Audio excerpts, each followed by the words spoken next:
but there is a small gap that we are going to fill.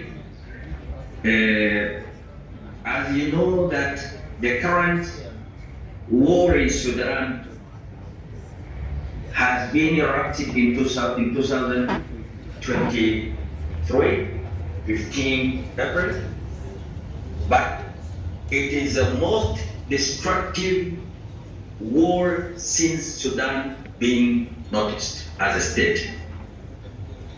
All the war crimes has been committed, including war crimes. And when we are talking about war crimes, we are not just talking about one crime. There are a list of crimes under the category of war crimes. Ethnic cleansing, crimes against humanity, and genocide. All these four categories of crimes have been committed badly in Sudan by so-called RSF. So, all these crimes have filmed, disseminated proudly by the perpetrators themselves. That is, these are the RSF commanders and fighters.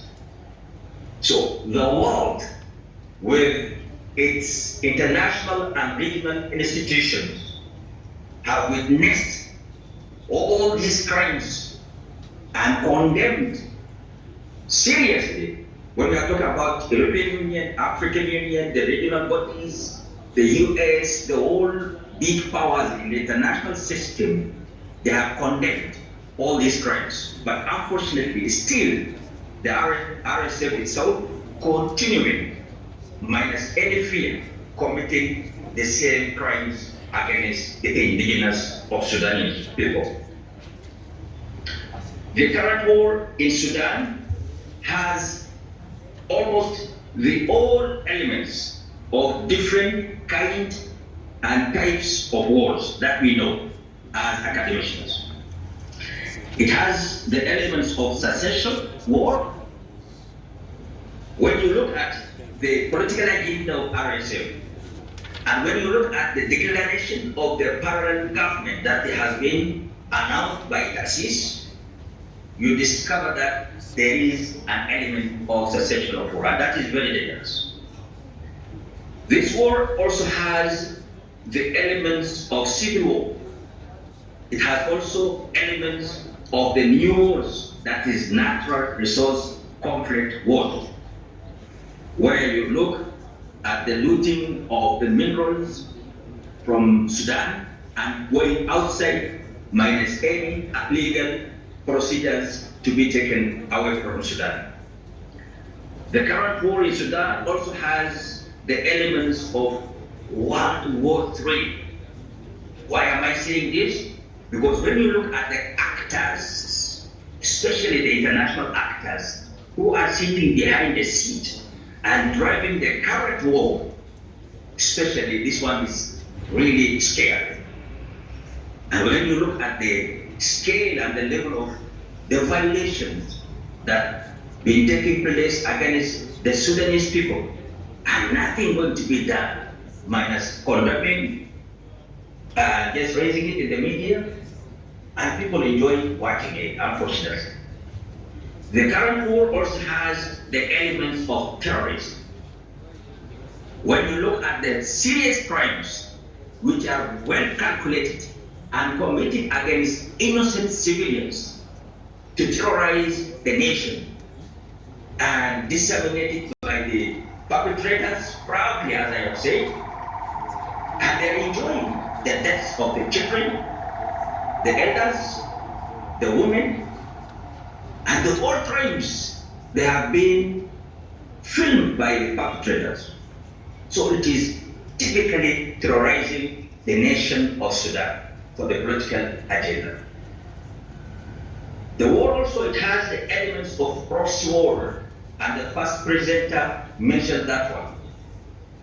When you look at the Colombians and other cross-border actors coming inside Sudan to fight the people of Sudan and taking the resources and challenging the national government of Sudan. So, all these can lead the current conflict or war into internationalized war, which is very dangerous. And from here we can look the threat to all the continent of Africa coming from Sudan's war. So it is so complicated and dangerous war that going in Sudan. So it's really defining a continental problem. I may not say challenge, because if it becomes a challenge, now we are no longer going to resolve. So it is critical problem to the continent of Africa to respond to the current problem in Sudan. One time I had an opportunity to visit refugees who crossed from Sudan to Chad. That was in September 2023. And I had very touching stories from the survivors. And I am very sure none of you here in this session can tolerate without dropping tears to finish any single story from the perpetrators. So from there you can imagine how much these people of Sudan suffering painfully from the current conflict in Sudan. Therefore, this war is critically threatening all the levels of security. Individual level of security, state level of security, regional level of security, and also international level of security. And also challenging the whole sectors of security aspects, whether environmental security, economic security, health security, education security, even generational security. It is the most dangerous war that I have experienced in my age.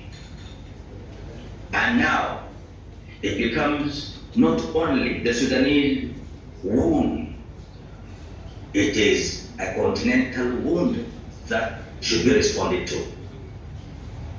The outcomes of this war are also so destructive. Some of them we mentioned.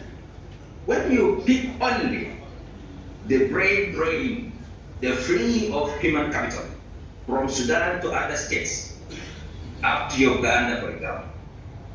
Among these refugees, you find PhD holders, administrators, governors, and all the community leaders, and all levels of the administrators and leaders. So they emptied Sudan minus elites. When you look at the chronic sustained human capital, honestly, you concern.